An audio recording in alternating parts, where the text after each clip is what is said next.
Welcome everyone. My name's Paul Visentini, Director at Physiosports, physiotherapist.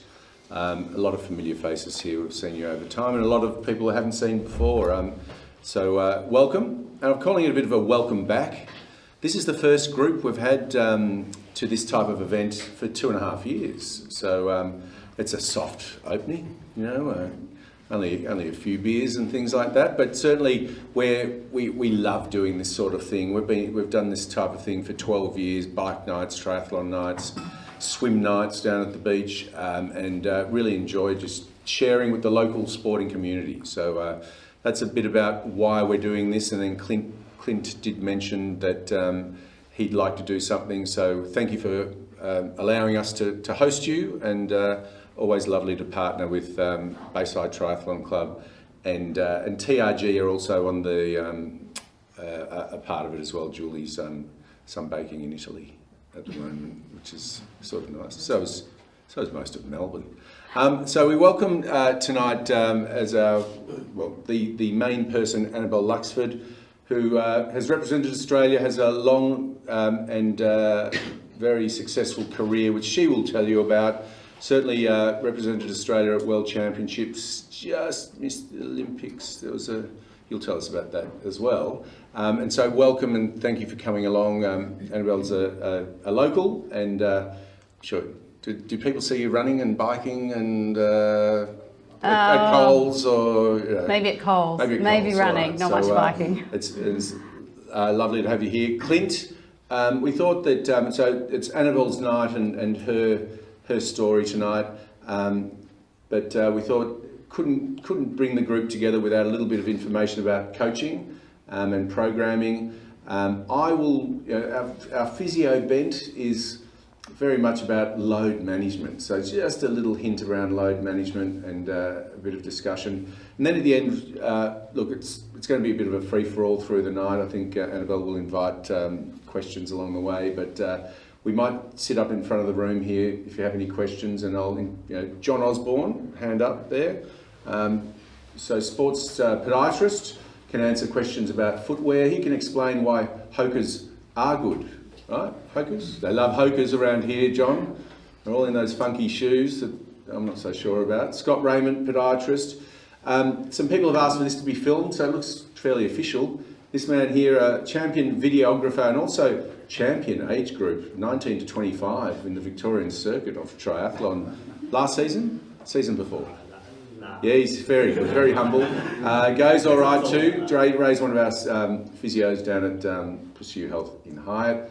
And we have Sally, who runs the practice in Hyatt, is also here helping out. So welcome everyone. Annabelle, I'll leave it with you, and I will just sit there. Is that that's fine. Do you want me to do this? No, I can do it. I'll go here. Thank you, Paul, and thanks for Clint for getting me along tonight. It's great that I guess we can all be back in person. It's been a while since I've done one of these, but really excited. Whilst I don't do as much triathlon anymore, still love it, and so I'll tell you a little bit about, I guess, sort of my background without boring you too much, and then love for some questions, or if there are some certain areas about what I've spoken about or that I haven't spoken about that, you'd like to ask questions or talk about more, please let me know. So I started sport a very long time ago, as you can see. These are a few photos from, I think the one on the far left, that was me winning state 10-year-old 800 metres. Didn't run in shoes. On a Queensland tartan track, so pretty hot, but I guess you don't really think about those things much when you're 10. I don't know what age I was in the middle one. Looked like maybe 16, and then that was the one on the right, winning national cross country, I think under 20s. That was here in at Yarrabend. But you can see I was in a Queenslander kit since I grew up in Queensland. So yes, have been doing sport forever. I guess it was sort of, my family was fairly into sport, but my dad was an Olympic rower. My mum tells me that I got the genes from her, but yeah, I'm not quite sure about that. But one thing for sure, and I guess probably why I still remained in the sport. I only stopped racing professionally a couple of years ago. Was, I think, actually the way I did participate in sport as a young person. Highly supportive parents, but not pushy parents. So I think one of the best examples, looking back on my childhood in sport, was my parents drove me everywhere I wanted to go. But for example, if I wanted to go swim training, I had to set the alarm and I had to get mum up to take me. So I guess that intrinsic motivation, which is probably the one that I guess sustains anyone for a long time, that was there from a young age. So dabbled in a lot of different sports, mostly running across country, but did gymnastics, which I was woeful at, and ballet, played musical instruments. And I think that was also one of the things why I've been in the sport for so long, was that getting exposed to doing different things that I wasn't good at. So whilst I guess I did win a lot of things as a kid, I also lost a lot of things and was pretty woeful. I remember a ballet teacher describing everyone in a class once, how they looked like, you look like a camellia or a rose, and then she was like, Annabelle, you look like a tree that's lost its leaves in winter. So pretty harsh, but I guess you learn to roll with things. When I finished high school, I'd started making national teams for triathlon in the junior elite category, and I was pretty keen to just think that, I think the St George Formula One series was on then, and I'd managed to get a start in one of them, and told mum that I was going to, I was done with anything academic and just, I was going to do that for a job. And she quickly said, well, if you want to do that for a job and not go off to uni, then you're going to have to start paying rent. So I went to uni because I didn't want to start paying rent. And then so dabbled still in triathlon for some more during uni, went to Bond Uni on the Gold Coast, and then when I finished that, I'd started to get quite a few injuries actually. I think during high school, I didn't do much training. I had some really, conservative coaches. But then when I finished high school and everyone was starting to train more, when I started to do that, got quite injured. So had a few years where I needed to, grow into my body a little bit. But then coming out the other end of uni, went across and still making national teams, but starting to spend a bit more time training and doing it a little bit more full time. And it was in 2004, nearly 20 years ago, I won under 23 World Championships. And actually competed full-time on the ITU World Cup circuit, and managed to finish second in the World Cup series. So I think that was the first realisation for me that I could make a career out of this.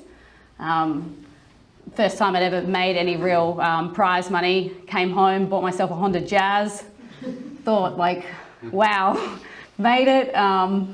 Sadly, we lived in a really hilly part of Brisbane, and I got the Jazz home and realised it didn't get up the hill so much, so the bike was still probably better for it than that. And you can see from these photos, Liz Blatchford there, who you'd all know from Ironman. We all started out in ITU, and I guess our journeys have all been pretty different. So I continued to do ITU triathlon for, actually most of my career was ITU triathlon until I was about 30. Managed to finish second in the 2005 World Championships, win the World Series, get the #1 ranking, and that all happened pretty quickly. So I thought, oh, right, this is kind of easy to do. But I guess like most athletes will tell you, and a lot of pursuits in life, much easier to get there than actually stay there. So started to get a little bit more injured. My injuries were shin splints and tibial stress fractures. That was the thing that really bothered me. Looking back now, and I guess from like a physio perspective, I think, I had a tendency to, I guess I probably had the engine to do a lot of like hard and fast work, but hadn't spent enough.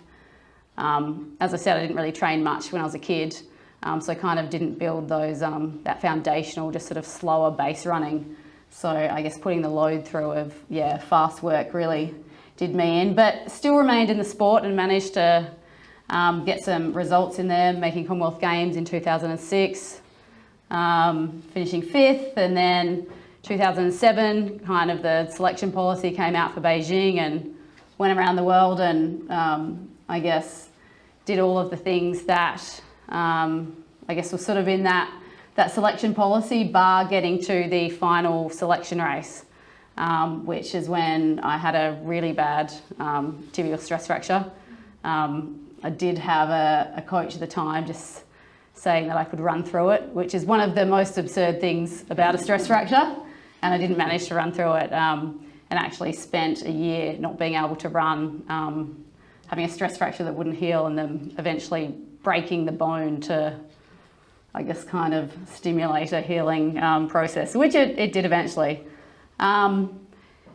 By this point, ITU had changed a little bit from what it was when I first got into it. I guess like any sports, there's always cycles, and my strengths were, whilst I came from a running background because I got so injured, my strengths were swimming and riding by this point because I'd spent so long, I guess, working on them when I couldn't run. And the sport was now starting to become just more run focused. So I spent a few more years, and when I had some running in my legs, I had results, but when I didn't, I certainly couldn't get the results that I consistently wanted. So in these are I guess just a few photos from back then to give a bit of context. But by, I think that photo in the left, that would have been 2010. And I'd missed out on an Olympics, and I was coming up to the 2012 Olympics sort of 18 months out, and just really thought that, no, I don't think my body can do what's required here to give this a good shot, and decided to, I had a break from the sport for 6-12 months and then moved across to long course because I knew I really wanted to keep competing, but just was struggling to do the speed work and also follow the federation racing schedule that I needed to do. So moved across to 70.3 racing, and that was 2013, and I guess I loved it straight away. Took to it. I don't think 70.3 racing, the training for it is a huge amount different to Olympic distance, and I really enjoyed, I guess, it being more in control of the race. I wasn't reliant on what other athletes wanted to, whether they wanted to ride hard or, the tactics of ITU, which I do really love, but at times left me quite frustrated. And then managed to win my first 70.3 and a few, and get a podium at the World Championships in that, and thought, okay, right, I better do Ironman then, because that's what everyone does after they do a 70.3. And did my first Ironman in 2015 here in Melbourne, which I'm not sure, did any of you guys do that? Yep, so that was certainly, a great course. It's a shame they still don't have that event. But when I started doing Ironman, I'd also actually started working part-time, because I sort of was coming to the realisation that, I was now 30 and I had that midlife crisis, although 10 years later you realise it's not midlife and you have another sort of crisis. And so I did, I had an undergrad degree in communications and a master's in applied law, and thought, okay, I better do something with this. So I started working at NAB, which is where I still am, part-time. So it was quite an interesting, yeah, I guess for the first time I was really having to balance work, even though it was only part-time, with Ironman training, and essentially I was trying to compete as a professional against people who did it 100% of the time. So yeah, I think it was a really good learning experience of, I guess, you know, I like to use the phrase minimum effort for maximum gain, which some people could interpret as laziness but no, it just really made me start to think everything that I did, whatever training session or complementary things, yeah, was it worth it, or was it sort of just fluff, and I guess cut out any fluff. Equally though, I definitely didn't initially prioritise recovery. There'd been plenty of, when I'd been a full-time athlete, there was plenty of time for that, but now I was at the point of having to make choices, and I just thought, sleep, don't need that, just get as much training in as I can with work. And pretty soon... Sorry, sure? So hours-wise, what were you doing leading up to 2015 then? What were you putting in on track? For Ironman? Yeah. Still like a lot less, I guess, probably than my competitor. I'd probably say around 20 hours a week. But I guess I was living on my own and working, and you know what it's like when you're not, you don't have someone there to just help out with getting the groceries and cooking and sharing, all those sort of life things. So, 20 hours, and I think I was working varying between 3 and 4 days a week. And so I found that quite tough, but then sort of found my feet a little bit more with working out that no, actually recovery was, I mean, I'd always known it was important, but I think for the first time, because I was neglecting it, realising that, you know, I could do all the training in the world, but if I wasn't hitting that part, then the training wouldn't pay off. I guess one of the best stories about sleep, everyone knows Marinda Carfrae. We grew up together doing ITU, and here's an example, she sleeps 2 to 3, she doesn't anymore because she has kids, but slept 2 to 3 hours a day, every single day, like during the day, which the first time I roomed with her overseas, I just found mind-boggling. I was sort of like, well, you have to go to sleep now or you have to leave the room. This is in like France where our airspace was. So yeah, I think, and knowing her very well and seeing how she trains, she doesn't do sessions that you would look at and go, oh, they're amazing, or she's not doing more training than other people. But the thing that stands out is her professionalism when it comes to recovery. And I mean, she's obviously a remarkable talent, but I think that aspect of how she's approached the sport has allowed her to be so good, and her longevity. So I still continued to compete until I had a child in 2019. When was he born in 2019. And then I did plan on coming back and doing some more racing. But I guess COVID, appeared, and kind of realised that I guess travelling internationally anymore wasn't going to be as easy as what it had once been, especially, with my partner and our son, and made the decision that I guess, I'd probably had enough time in the sport, and for me to really get satisfaction out of racing, it was travelling the world and racing the best fields. I mean, ever since a young kid, I always was much happier finishing 5th in a quality field than winning a race that was easy for me to win. So it was quite easy to know that my time was sort of done, and made the decision. I did one last race after Angus was born, which was nice to do something. That was at Huskisson actually in the start of last year, but that's when I decided to hang it all up. So I'd love to open it up for any questions from you guys about anything about sort of what I've spoken about or what I haven't spoken about. Yes? I'll start. Just out of interest, when you were racing full time, how hard was it, like for the females, particularly to earn an income? The ITU sort of brought money, but sort of Yeah, so brought money back into the sport, but did you find that hard?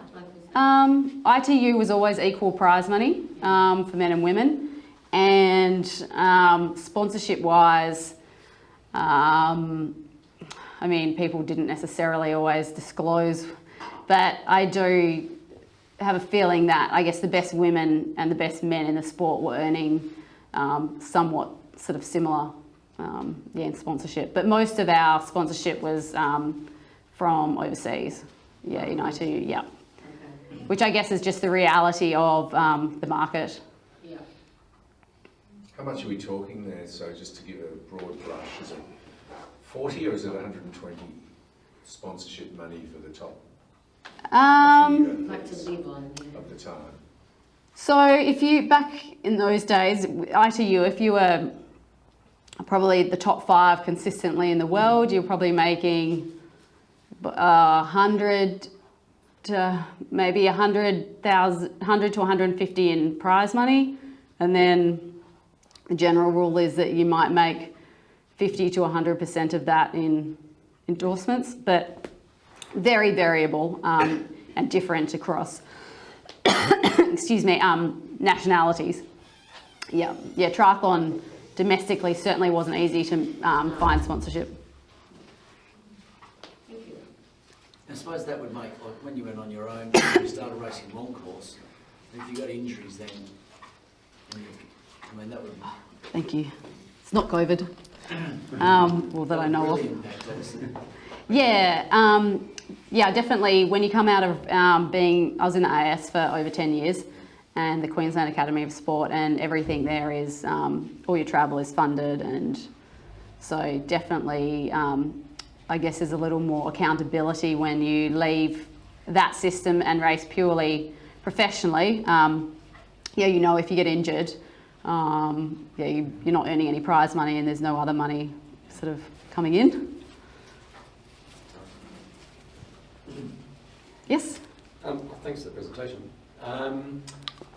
In between your events, both in your sort of professional life and then post-professional, how did you sort of manage that period from a training load perspective? Did you sort of have a kind of fairly consistent routine of sort of time off and then ramping back up, or did you sort of, it depend on how you felt? ITU was pretty, because I guess ITU season predominantly being Northern Hemisphere focused, I guess our bigger training block would be over the Australian summer. But the problem with that is that you would find Australian athletes coming out of the summer would be really fit at the start, sort of in March, April.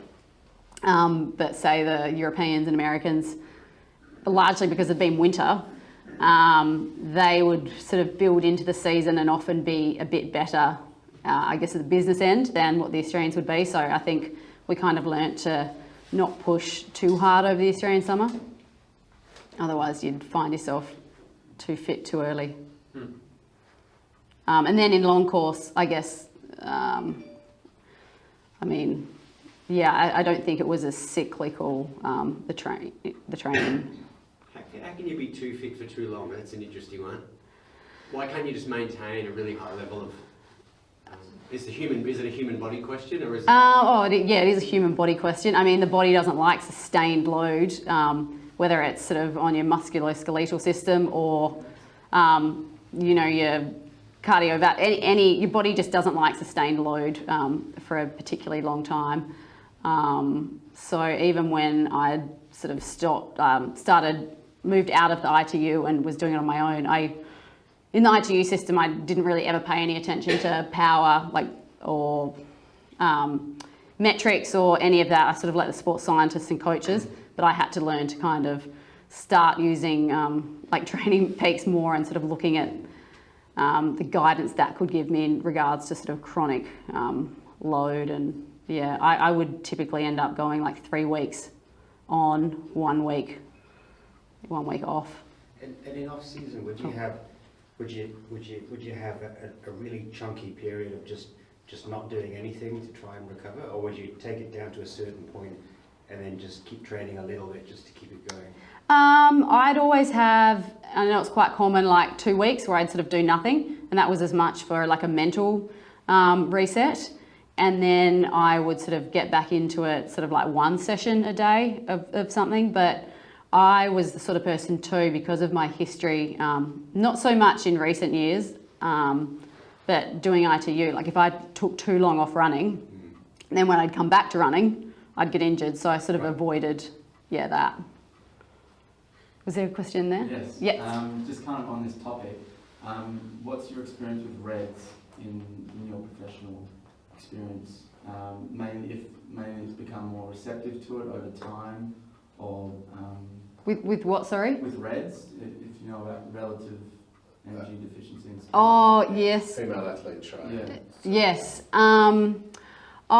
We were very aware of it when, I guess by the time I sort of, early 2000s, I mean, that's sort of when I was in an institution, people started having more of those conversations. We were always, I guess, really aware of it. And obviously when I started getting some stress fractures, that was one of the, they start sort of investigating down that path to see, firstly, I guess, if there's any eating disorders, female hormonal system, I guess, working as it should be.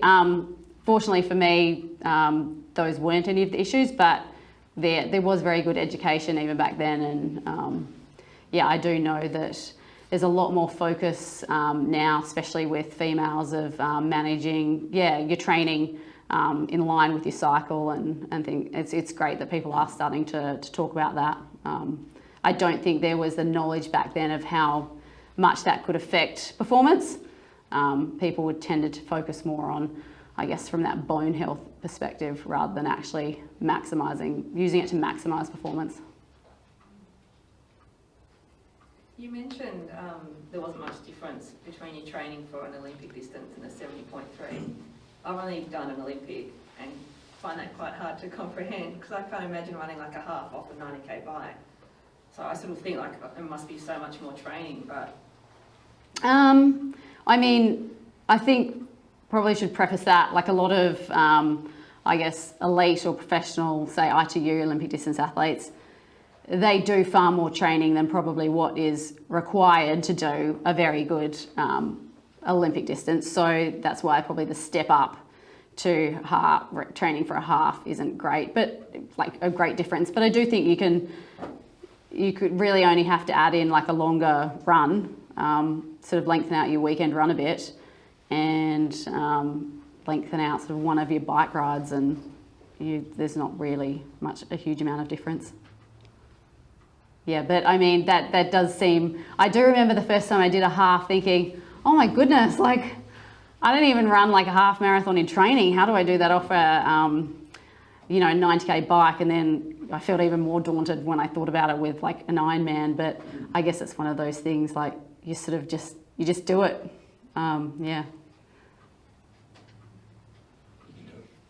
Did you have a coach? So when you left the AIS and you went out on your own, you sort of set onto the world circuit. Yes. Did you have a coach with you for a long time, or? Yeah, so I had a couple of coaches that coached me throughout my... so when I first started, I had my running coach in high school, Pat Colhesi. I don't know if he's really old school.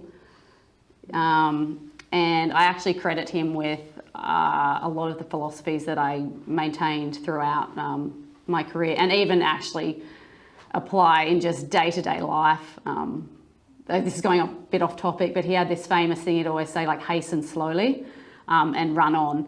And he was the most sort of non-scientific coach ever. I mean, it's partly his era, but yeah, I guess those two things have stuck with me. Sort of always better to build into something, whether it's a training block, whether it's a race. And run on, which I think is even just backing yourself. If you can remember that in a race, like, even though it might be feeling sort of great at the time, just run on. But back to your question, yes, I had Bill Daverin. He was our national coach for a long time, and Sean Stevens, who was also our national coach, and went on to, he spent I think he spent about 6 years over with Team Sky in Monaco, and then came back here, and then he was head of Kayaking Australia and things like that. But he always, I actually used him through my latter years of long course. And it was more, I guess, it was more prescriptive when I was younger, where when I was older, it was more like sort of a mentor advisory type thing. But certainly need a coach, I think, or an advisor, because it's very hard to be objective. Even if you know what the right thing to do is, to actually apply it to yourself is, as we all know, really difficult. Yes. What's your favourite location across the world that you raced in? Oh, that's a difficult one.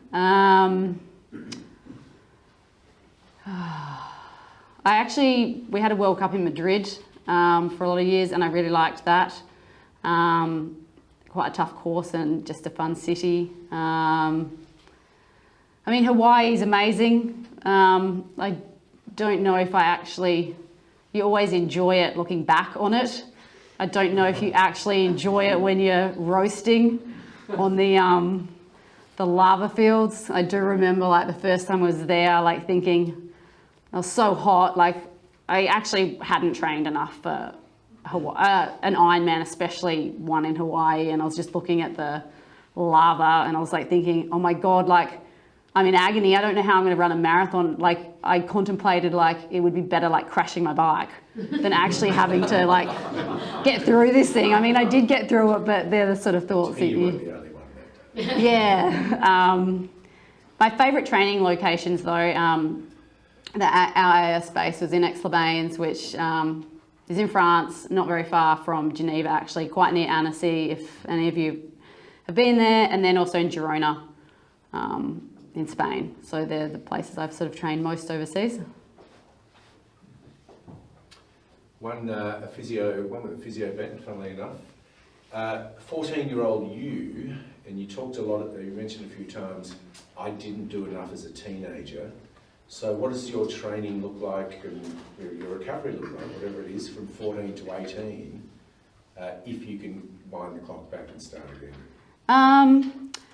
Yeah, that's because I do think not doing enough actually kept me in the sport in a way, because I did see plenty of people, athletes my age, sort of burn out. I think I probably should have done a little more just that sort of steady state running.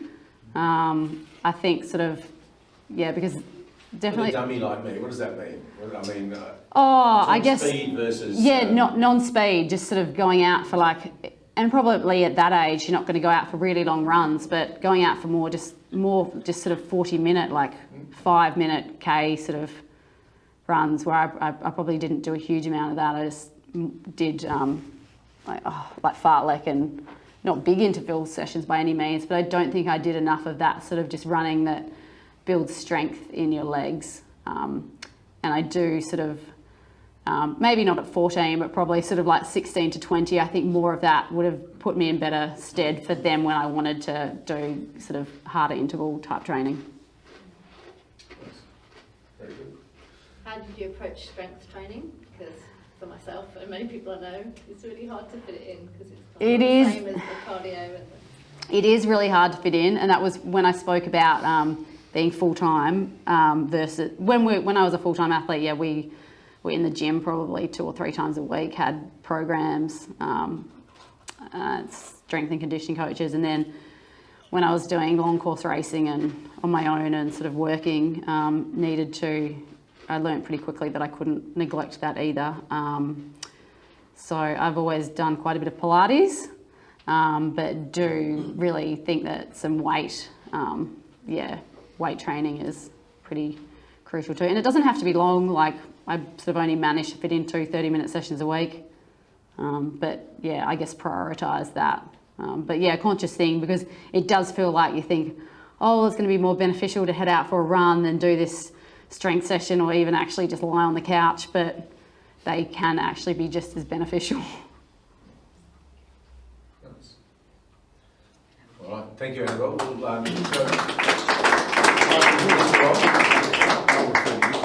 Yeah, sure. And then we'll sit up the front at the end. Sarah. So I'm going to actually get Annabelle to stay up. So I'm Clint. I apologise with that. Because I guess some of the topics that we've asked about, I sort of put here as things I was going to quickly talk about, and then we could probably hear from Annabelle's story as well, because I've got no qualifications whatsoever. But I have been coaching for a fair while. So the first point I was going to make, and this is from my level 2 coaching course over 11 years ago, is just consistency is the key to improve performance.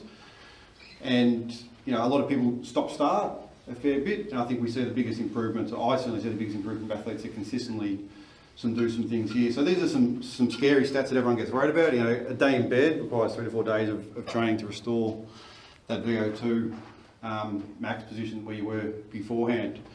So I guess I was going to ask you about, you know, your seasons a bit, and you sort of covered a bit about how you have a couple of weeks after a big race and a big that, but I guess in terms of the volume, we sort of covered a bit as well. You talked about the hours that you did. I was going to ask specifically about the swim, ride, run sessions. There's a broad perspective that people say, and probably might be a bit of different ITU versus long course where it's non-drafting, you know, 50% time biking, you know, a third swimming, 2/3 running. How did you sort of break up the volume over a week, do you think? I guess ITU, definitely more swimming than I did than when I did long course. I don't know if I've actually ever worked out percentage-wise but say ITU, I probably swam 20 to 25 kilometres a week. And I actually didn't bike very much, like maybe 200 kilometres a week. And maybe ran like 40 to 50, so not very much. Everyone, not very much. Well, I guess it's relative. Like I had all the hours in the world to train. I guess some people doing long course would do one ride and it would be 200 kilometres. The kind of how I approached it when I was combining with working, I'd sort of think, okay, right, I've got 15 to 20 hours a week that I can't spend more than 20 hours a week training. And not even so much from a time thing, but from I just knew that it would start to be detrimental. And I'd tend to focus 1 week more on the run and 1 week more on the bike. And I'd keep the swimming I sort of swam 15 to 20 Ks a week. And then I wouldn't try and have every week with everything in it, because I just found that I couldn't cope with that. And like you said, consistency was far more beneficial than sort of, having some big sessions. Anyone else want to ask any other questions around that topic? The second one was about how we improve, and Annabelle's covered a fair bit about recovery. So we need to stress the body to get better. And so stress can be done a number of ways. We can just train like 2 or 3 times in one day. That's, you know, easy training, but that can be overloading it. We can obviously train hard, or we can just train long. We can train for 4 or 5 hours in one day. But the important part of this is you've actually got to recover to allow the adaptation and the improvement over time. So you really covered recovery really well. And it's funny, I've heard, we had Peter Robinson do one of these sessions as well, who's won 3 times World Championships. And he also talked about the importance of recovery. But when you went back and asked him what he did when he was in his early 20s, recovery wasn't part of his philosophy. And it just seems to be that when you're young, you just do as much as you can, and if you get a bit tired, you sleep. Is that how you sort of talked about how you stepped up after university? Is that what you sort of found as well? You didn't really focus on recovery because you didn't need to? Yeah, I guess as we all know, like how you feel when you're 20 is a lot different than like when you're 40. So I don't remember focusing a huge amount on recovery.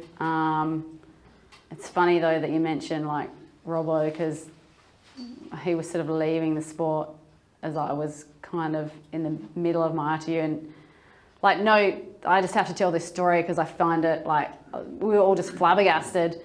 He spent 3 weeks in a hotel room in France, and I reckon we saw him 4 times, and 2 weeks later, he won the World Championship. So that point I saw on your slide about, you know, people get worried about like 3 to 4 days in bed, well, 3 to 4 days, one day in bed is 3 to 4 days reduced. Like if you've got like a good history of training, rest will actually do more benefit than any training you could do. And it still amazes me how he won, but there you go. Did you have any stories like that? Because the analogy is that you're better off being 10% undertrained than 1% overtrained. Definitely, all of my sort of best performances, I have had a really consistent period of training, but nothing sort of amazing. And then often I had sort of minor, not injuries, but minor colds in a way, and that I guess forces recovery. And I had some of my, especially in ITU, some of my best races off the back of sort of a week being out sick and then kind of a week feeling better again. Yeah. Clint, Annabelle, is recovery like different for different people and for a given person different depending on what stage of their training they're at? So, recovery for one person might be nothing. For another person, it might be an easy half-hour run or something. Is that right, or is there sort of Yeah, I mean, I do think recovery is individual. I also think at times we have to go back to basics, and the body still, recovery is, everyone needs recovery. So someone who might appear like, they don't get it in, but they might not get injured as much, and they might not even get sort of the classic sort of respiratory sort of problems, like, colds and stuff as much. It will still, like, if they don't take recovery, it'll dampen the adaptation process, and they will just become. So I do think everyone needs recovery, whether they think they're in that group or not. The other thing about recovery that I found really, kind of learnt this the older I got, was your body actually doesn't know stress, whether that's emotional, physiological, or just, I guess, mental strain. So if your work is really busy, your cortisol levels will rise, or if personally you've got stuff going on. So the body hates sustained levels of it. So, and it doesn't know where it's coming from. So I guess always, kind of really reflect on what you've got going on in your life. And even if you think, I actually haven't trained this much this week, but I'm feeling nailed, and you look back and think, I've been taking my kids everywhere and I've been working more, and whatever it might be, respect that stress that, your body's facing. And even just a bit of a reminder, like, how you can go out sort of one day for a run and 2 days later you feel like a completely different athlete, and you think, where's my fitness gone? It's actually gone nowhere. It's just that, we can't tap into it when we're stressed out. So. And you did highlight the importance of sleep, which is probably the best sort of recovery. Yeah, we could spend all the money in the world on supplements and float tanks and everything. And they do have a place. I'm not saying not to use them, but actually sleep is free. And, and it is the best form of recovery. Then rest days, would you take actually any days off totally?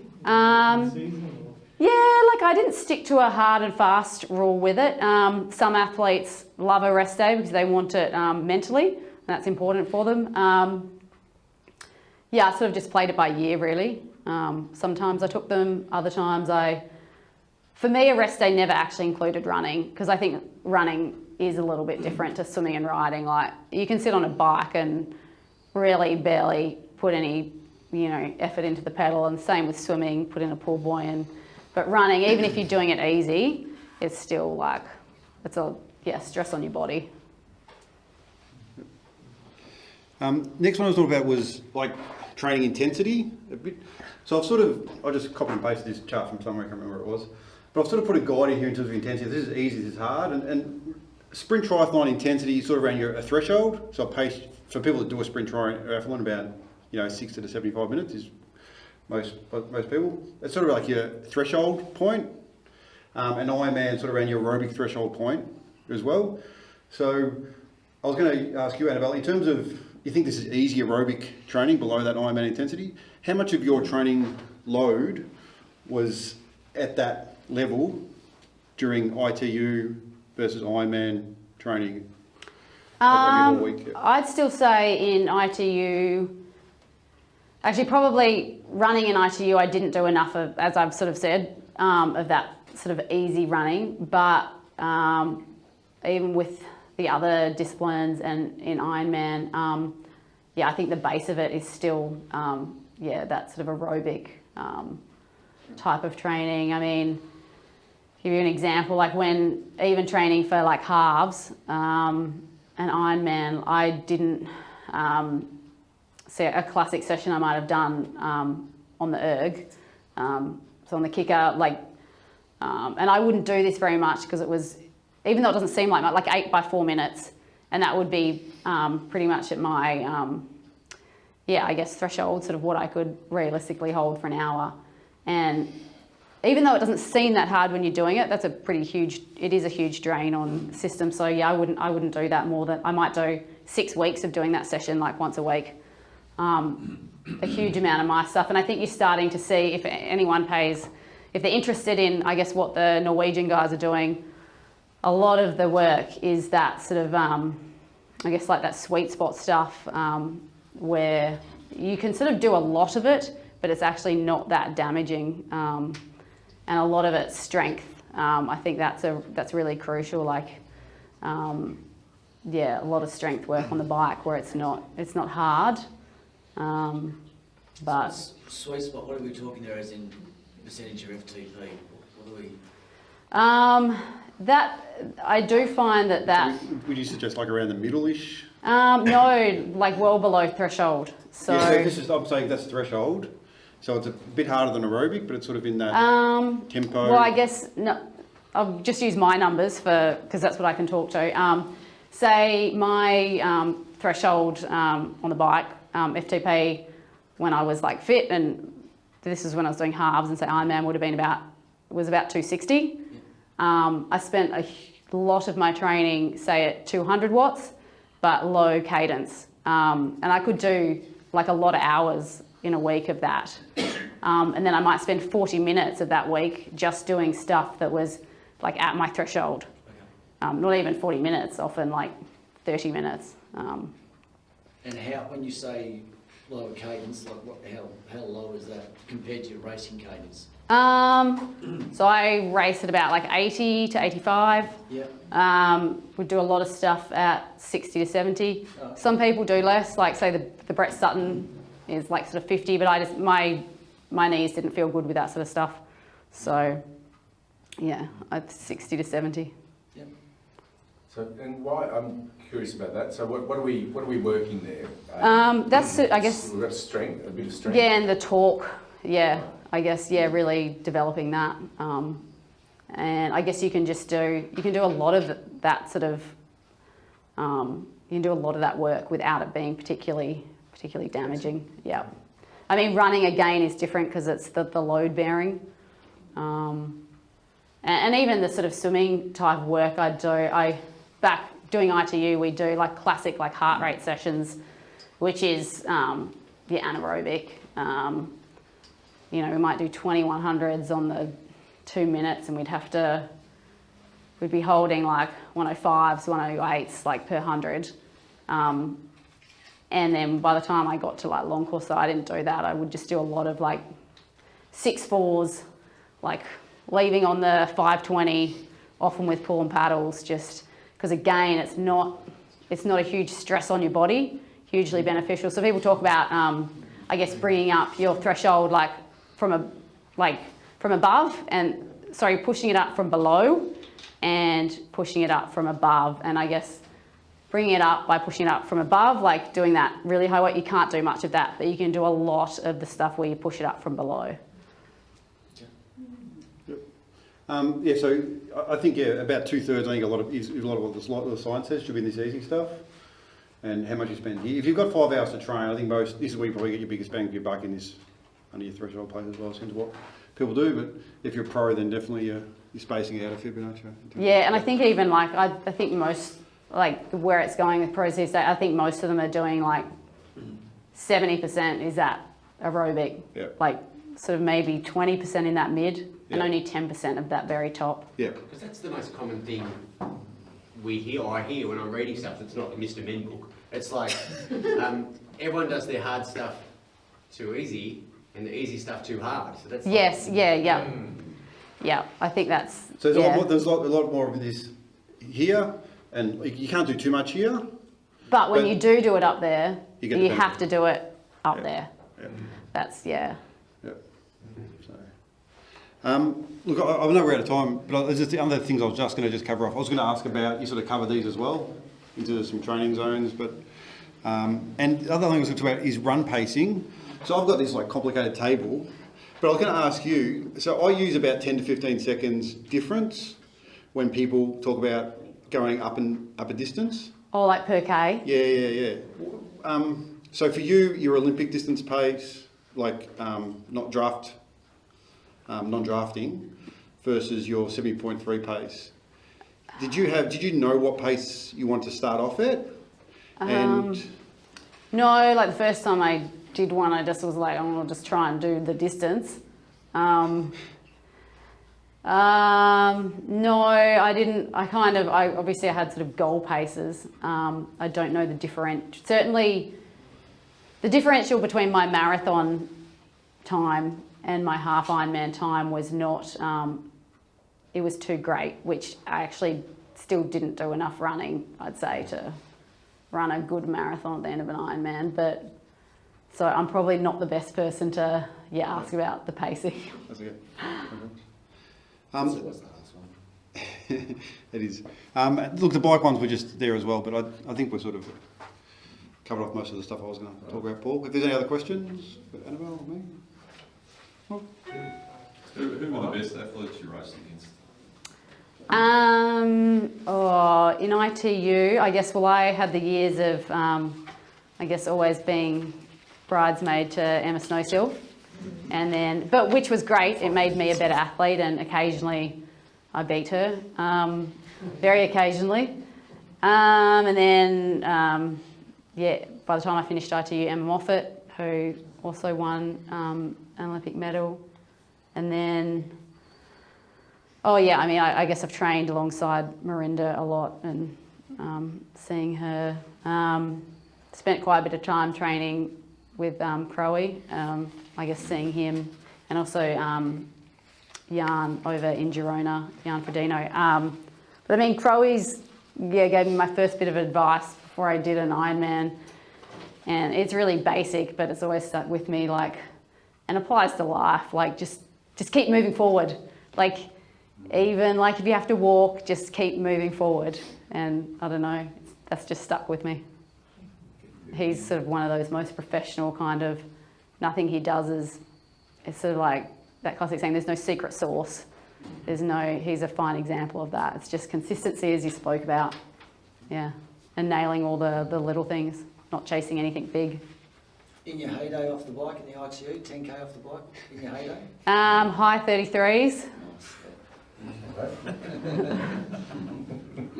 And we actually did race head-to-head in Geelong one time, so best athlete, she didn't cover that one, but we were sort of on the bike a couple of times. Okay. Those annoying age group athletes, now they come back with What happened in the run? Oh, I think got back into the bike as well. That's okay. Very nice. Thank you, Clint. Great work. Thank you.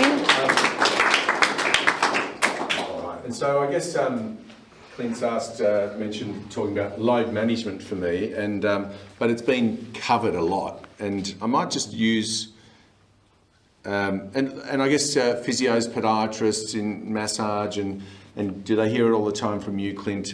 Load management, training load management, and we see it. We look at the injury perspective, don't we? And what are we doing with our training, and how does it affect us? And I probably wanted to ask, I don't know, I'm not a triathlete, I'm hardly an athlete. I know when I'm tired and feel bad. And I guess it's individual. I'd ask anyone, how do you know when you're in good shape, or recovered, or, maybe we bring that one to the panel a bit later on, and people can tell us. Can you monitor it without looking at the numbers? What are the things we use to feel like we're in a good space? So, but from our end, it's often injury, illness, or soreness. But I want to just bring up the word. If I say nothing else, it's capacity. capacity of the body. What do you think I mean by that? Just before you get injured. No, Sure. not just before you. I mean, capacity is, I guess you're saying how far you can go. Yeah? So overall, how much can I train? And I guess we look at it in a lot of different, that's the global, isn't it? Here's the athlete, and they can do this much. And then they, too much, right? We overload. And from our perspective, everyone talks about getting better from a cardiovascular perspective. The teenage thing is fascinating. We see the most bizarre things in teenagers, and I would say, I guess there's no kids in the room. We've probably all got kids, those teenage kids. It is them taking the time. It's a tough one. 15 years old, they're good at sport. They're doing more sport than they will ever do, 3 different sports. It really hurts them. If we can just monitor what they do and get them strength, take the time, do the slow stuff, build the resilience and capacity, that's a beautiful thing. So training effect, the blue line, this is our work. And then if we go above that, yes, we need to go high to adapt and get better, but there is going to be an injury threshold. So capacity in the whole body. And we designed this, I think it's been used really well. Steve and I, we did this about 10 years ago. There's, in the centre we've got injured tissue, let's say. Someone gets an injury and there's a capacity. So we'll talk about tissue capacity rather than the whole body. And what is it that can have an influence on that? Lots of different things. Talked a lot about training. Hey, John might talk about shoes a bit later on, but surfaces and how we race and where we race. Biomechanics, I can do a 3-week course on that for you if you like. That's my thing, the biomechanics of the closed kinetic chain, the bike fit mechanics, getting that right. I just want you to, maybe we talk a little bit about that. Because capacity, what can affect your capacity? You got this capacity here. What are the things? What's the one thing that we've mentioned a lot that can... Sleep. Hey, and how much sleep do you need? Excuse me. The Israeli army study, for 30 years they tried to decrease the rate of stress fractures. And they decreased their rate of stress fractures by 3,000% by making sure their recruits slept 6 hours a night. They went for boots, orthotics, all of that over a long, long period, but sleeping 6 hours a night, sleeping less has a metabolic effect. Like, the female athlete triad. Hey, there's something missing, your bones have much lesser capacity. What else? What else might affect the capacity in terms of people factors, the health? Getting on the beers. Getting on the beers? I probably wouldn't. No, I can have a few. But what else? Life stresses. Stress. So we talked about, emotional stress and how cortisol, and no doubt, the brain controls all, right? And if the brain ain't in good shape, it's no use running hard. Although, I've seen a lot of stressed triathletes. Clint said I've got to do this. We've got a broken leg. No, Clint said I have to do this. It wasn't. I'm just using you as an example.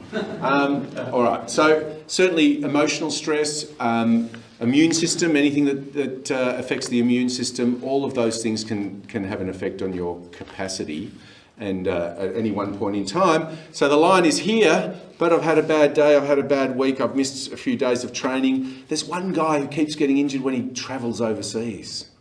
He does it, he sneaks back in, I won't go too hard, but he pings something within a week of being away. So, and we're all a little bit different. And then how can we affect that? So the environment we don't change, right? We're still running along the beach track, we're riding the same bike. And so this is all good. There's the injury threshold. But Clint has increased my training here. And all of a sudden, the line is there. So these intrinsic type things are things like, am I wearing the right shoes? Have I got the right strength in my body? Have I got the right bike gear? So what we do is we try and make all of that better so that we train harder, we don't get injured. Diet. You haven't got a diet up there. Yeah, and I should, because it's part of that immune system, fits into a lot of those health components. I'll just show some funky bits and pieces, just interesting type of research. And I've got a Training Peaks somewhere as well, but it's similar, isn't it? So your acute chronic workload ratio is what we use in the marketplace. And chronic workload is how much work you've done in 4 weeks or 6 weeks, depending on the sport. And then your acute workload is over a 1 week period. And so the blue is what you've done every day. And you can see here, the ratio is this line that goes along there. And what we've got is in this graph, daily load, and that's the workload relationship. When the acute workload goes up and spikes, we have potential problem. And in this case, can't remember which study that came from, the red line, no surprise, high acute workload, the red line is when an injury occurred. Here, the red line is when an injury occurred. So you can see that, and a lot of you, someone mentioned Training Peaks. You can see that sort of thing in your acute chronic workload ratio. It's been well mentioned. Take some time off, then we'll talk about how we need to get back. I love talking about this because you've been sitting for an hour and 9 minutes. Mechanotransduction is how your tissue reacts to any sort of load. So you're sitting on that chair. Anyone got any upper hamstring tendon problems? Sitting bones, compressing the upper hamstring tendon. Compression is the most compelling load combined with tensile to a tendon. You don't get tendon problems if you don't have compression. And that tissue is alive. Every second, it's reacting. Is it a good load? Is it a bad load? Is it a good load? Is it a bad load? So you sit long enough, you compress long enough, it might be a bad load, and that tendon goes the wrong way and it changes its structure. Different types of active cells, different type of tissue in that space. And so mechanotransduction explains that in tendons, bone, muscles, and it's compelling. And so Mick Drew is a researcher out of the AIS, and certainly, and no surprise that they found that there's a dose-response relationship between the amount of training or competition loading and the incidence of injury, illness or soreness. And that can go two ways. Let's drill down on that a little bit. They looked at athletics. Ben Raysmith is an athletics physio. They took 5 years of data, including wellness, and really, really interesting. So 6 months leading into an Olympics or World Championship, if you had time loss in your training in that period, they looked at how that correlated with your likelihood to succeed. So if you managed to do 80% of your training, normal training, without missing due to illness or injury, you were 7 times more likely to achieve your goal. If you had less than 2 injuries per season, you were 3 times more likely to achieve your goal. So I guess it's same. Consistency. Do your training, you're going to do better, performance perspective, and obviously, from an injury perspective, you do better. High loads, and John Orchard, and they're protective. They increase performance, and we talked about adaptation, but most importantly for tissue as well, unloading, not good. Rest, you feel good, but remember that capacity? You're up here. There's a beautiful study called the Berlin Bed Rest Study. Must have been students after the cash. They put them in bed for 8 weeks, not allowed to get out of bed, and the changes that occurred are extraordinary. But from the tissue level, very, very, very much a negative effect. We're still on injury risk. Tim Gabbard is an Australian who leads the world talking about load and how that affects the body, and he got nailed a lot. This is the famous graph of his. In some quarters, they really, it was very much ridiculed, but it's confirmation bias, but it makes good sense. Everything around what we know about load and tissue fits into this. And so you can see we've got the acute chronic workload ratio. So we're at 1, sweet spot. Things are good. We've got this nice chronic workload to protect us.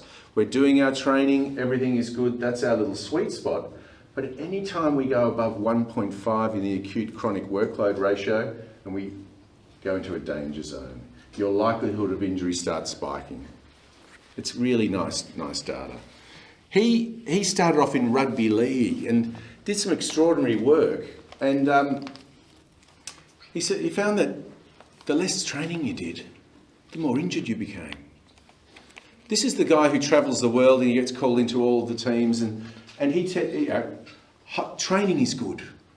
Training a lot is good, as long as you don't break, right? And so from a body perspective, it's important. 70 times greater chance of a second injury in a rugby league season if you didn't complete your 18-week pre-season. It's a bizarre statistic. But that's how it worked out. That not the first injury, but the second injury was a lot more likely if you didn't have a good chronic workload in the pre-season. I think we see it. Football followers, It's a heaps issue in the AFL. Yeah, and they all talk about doing a pre-season, getting through a season better, and it's there, right? So, I guess I'd say in triathlon, I think I'd love it if people had more of a an off season. Like I'm not sure. I don't know, I haven't taught you much about that, but having a good, you probably didn't get to, right? I would attest to that. And definitely, I always would. My problem was I would get an injury and then we would rush back to competing. Yep. So I'd rush back to doing interval work when I should have been doing pre-season work, just jogging around. And I think you're right about triathletes could be better with more of a pre-season type focus before they hit. Get that, build the capacity, then you get to train better. It's hard being a physio. Treating you but time is always the challenge, right? We think we can fix everything, but you want to get back to your race, and the race is in 6 weeks, and you've got to get back to your race as well and your training.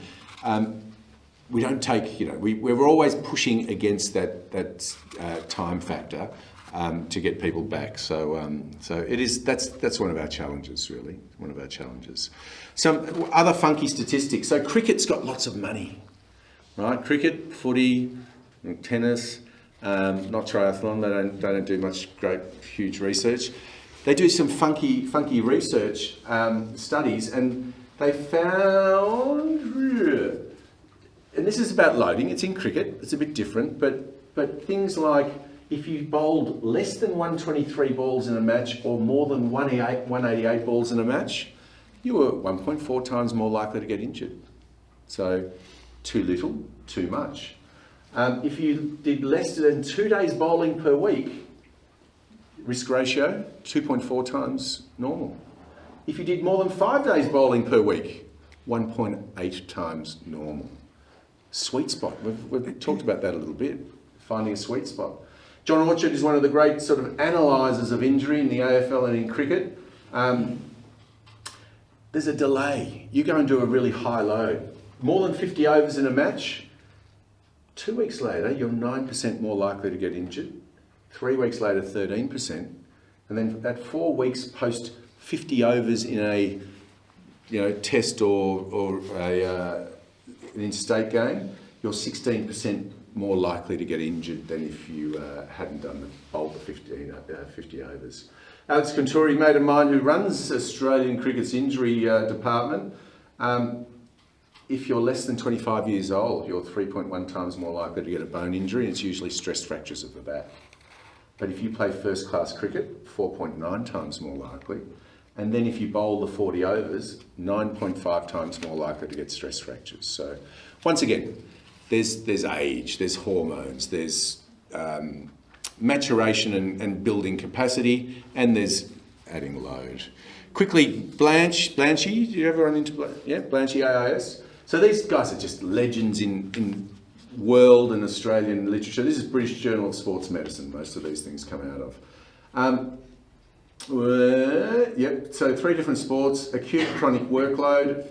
And so if we have a chronic, I should just read through this.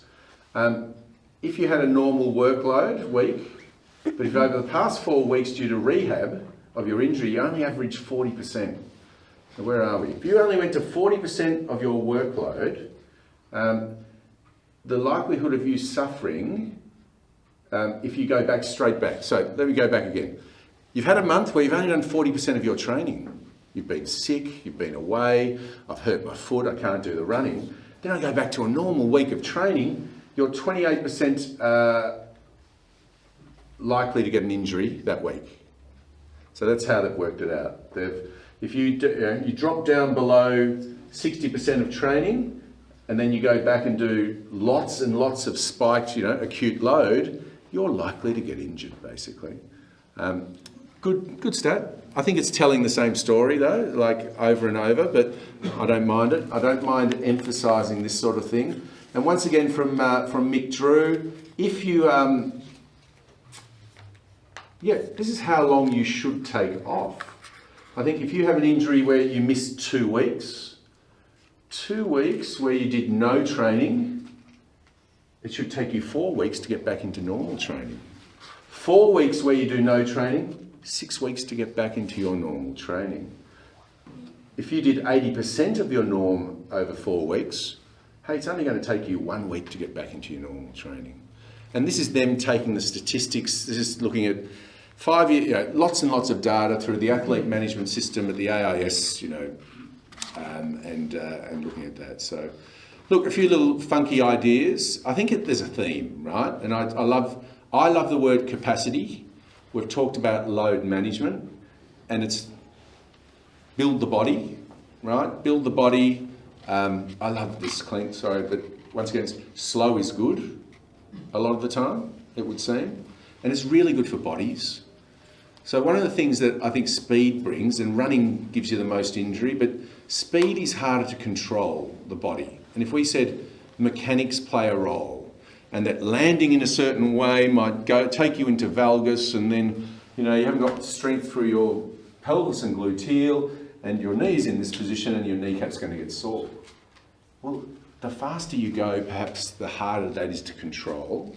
And so doing slow, it builds the body, it builds some conditioning and capacity, and it doesn't seem to hurt your training so much. Yes, you've got to add the other stuff. So I will stop there. And perhaps what... Paul's last one about running speed. What I'd say for people, because there is high risk with running, if you look at that little intensity triangle I sort of talked about, if you want to get the intensity in your training, you can do it in biking and swimming, where there is a lot less risk of injury. So, and you will actually find you don't actually lose the speed too much. You still train the aerobic system and the energy systems at high intensity without the muscle load to the body, you will still probably have that speed come race day. All right, that's very good. In the right shoes. How many people here in the room have an insert or something in their shoes? Yep. Orthotics? Or are they heel raisers? Or Yeah, orthotics, yep. Right. It's pretty low, isn't it? Do you think it's low? Actually, it's probably about spot on, actually. 5 out of 25? Yeah, I reckon it's probably about spot on for what you'd expect from an injury rate perspective. Although in Australia we have a tendency to over-prescribe, which is probably what we would expect a podiatrist setup. We do have a tendency to do that.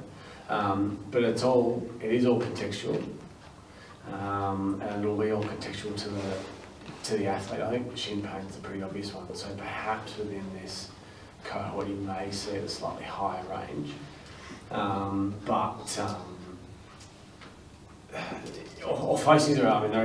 it's the can of worms that you want to open, but it is very contextual, so I'd be saying somewhere about 7% of the population sounds about right. Very good.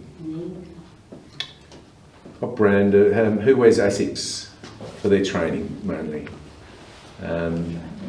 Nike? Hokers? Who has more than one pair of shoes? Different types, different brands, different everything. Okay, so keep your hand up if it's different types, different brands. Go. Yeah. Okay, yeah, good. Is that good? That's exactly the one. Who's got 3 different shoes that they're running through? Three different brands. Three different brands, three completely different shoes.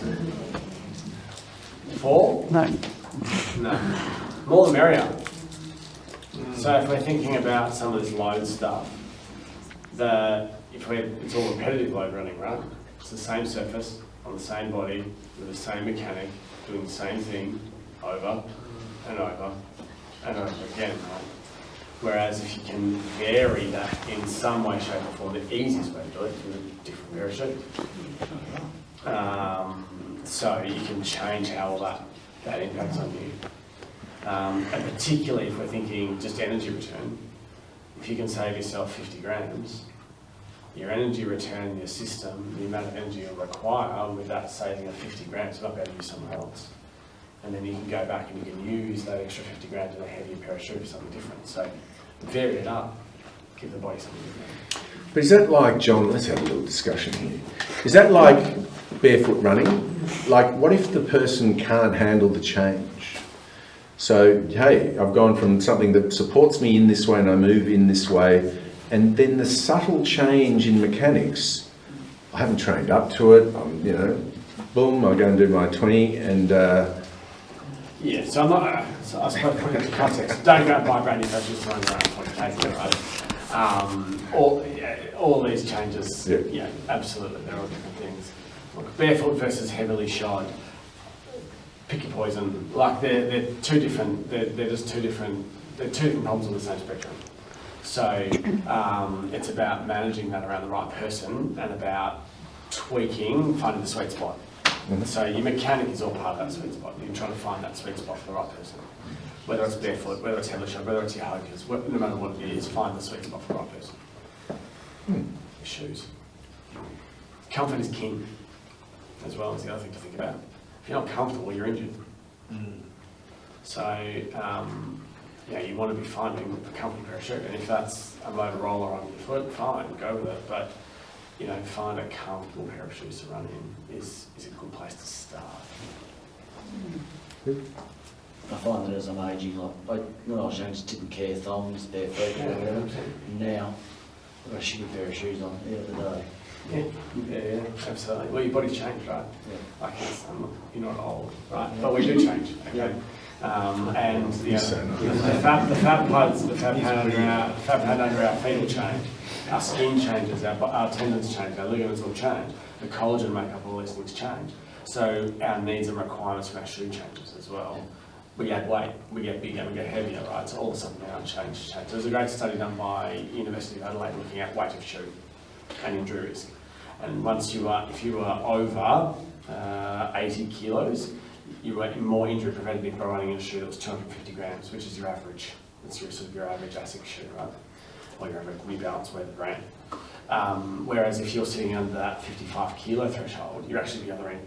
And you need to be in shoes that are under 180 grams in order to be trying to be preventative, because your body doesn't have the weight capacity to be able to carry that extra weight. So as we get older and we get heavier, okay, which is a reality, happens to all of us. So that, as those things change, perhaps that comfortable, more cushioned shoe is actually providing a benefit. And our body's just providing that feedback in its own wonderful way. So yeah, absolutely. Good things to think about. Very good. Anything, any specific shoe questions or footwear questions from the floor? I would like to know what's with the hokers, because I did get talked into a pair. Yeah. And I find they're okay, but when you get to about the 7K mark, I don't like them anymore. Should you use them for longer runs or use them for longer runs? I don't know. Is my short answer. I don't know. Different shoes for people. Do you get sore? It gets really like my feet are sort of, that just hurts the side of my feet. Yeah. So ASICS produced a similar shoe. The Evo Ride, they produced that shoe, which they brought out as being that was their fast shoe, one of the carbon fibre plate type things. And myself and the Geelong Football Club podiatrist who went, let's test them out. So the guys at ASICS gave us a few and we went, let's just see what happens.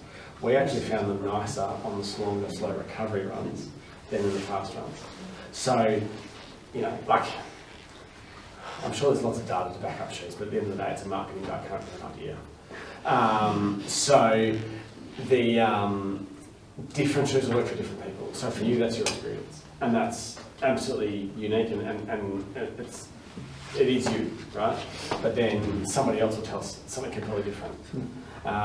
So again, it's working within your spectrum, within your thing, and that's perhaps why there's such a big wall of shoes, and why it's so easy to sell another pair. But at the end of the day, it is trial and error, because all the shoes are different, and they're going to change them every 6 months.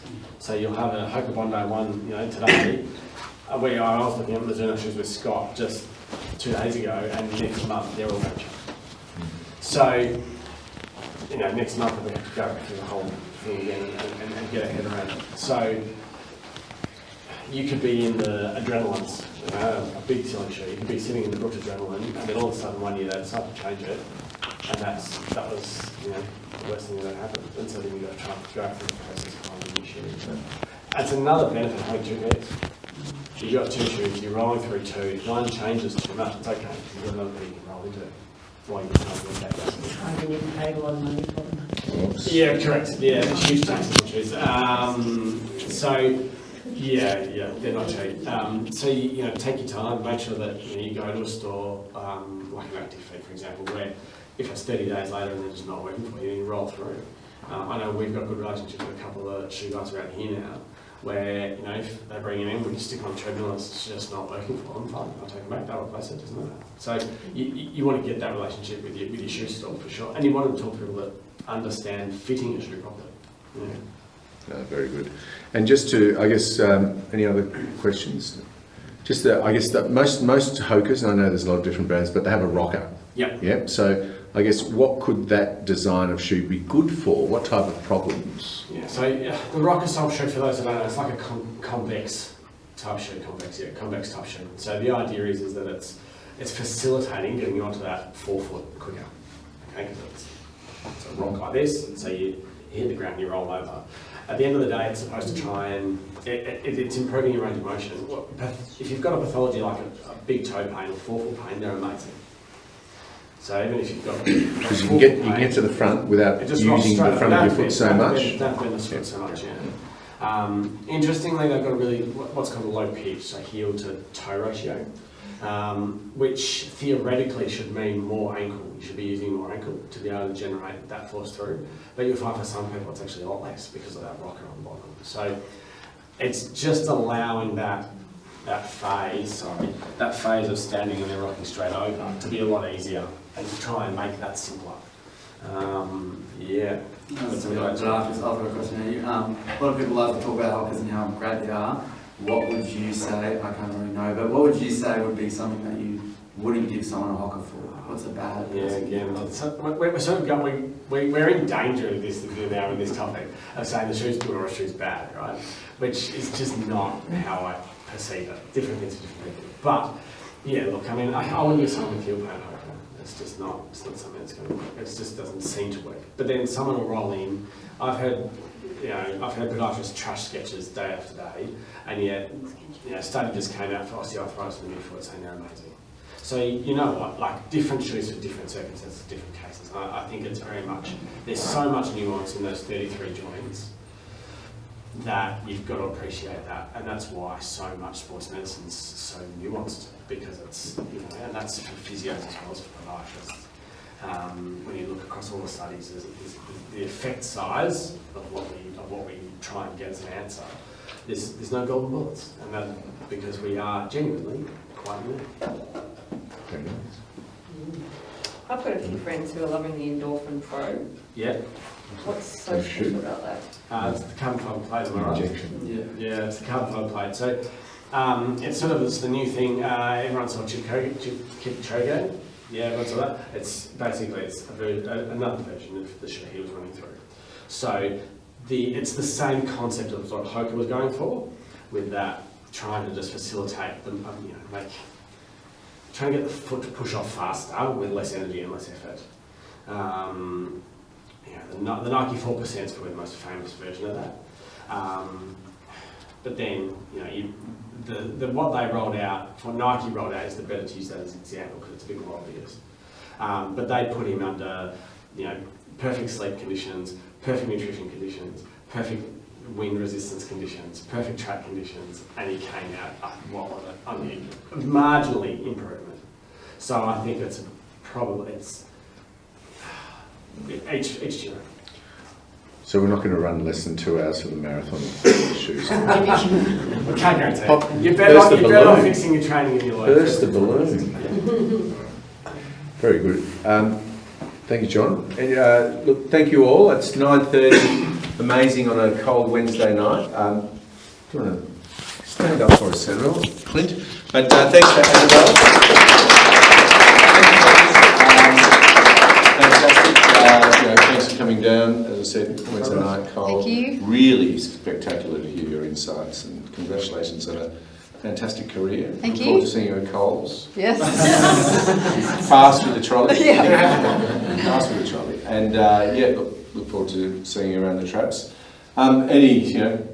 You're our people. Seen a lot of you before, and have a great build up to the season. Get your capacity up there, crew, and hopefully the sun's coming out. You can feel it, can't you? And, the good weather's coming, and get out on the bike, stay safe, and all of that. And thank you all. Thank you. Thanks.